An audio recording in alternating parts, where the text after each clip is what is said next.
ti ke qenë më afër historisë. Kur e lexove këtë si histori me që je pjesë e stafit të Eliteway, çka të buni përshtypje nga letra?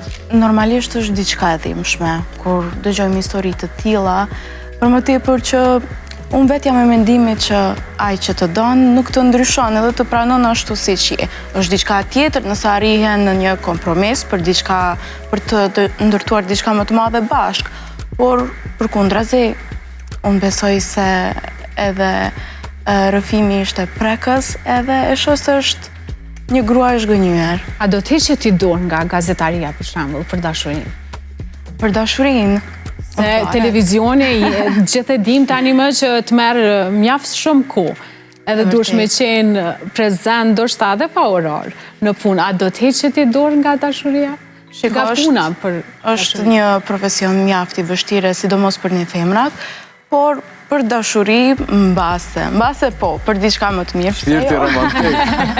E kemi erdhën diqysh ma romantike, ma. Elita, mendoj që mungesa e besimit, të cili do partner, qoftë burri ose gruaja, ndikon që mos me lon tjetrin me u zhvillu në karrierë, në jetë, në përgjithësi. Nëse njëri prej partnerve ka mungesë më të teksume të vetbesimit, atëherë do ta penalizoj partnerin tjetër që të ecë përpara dhe të jetë në dritën e suksesit.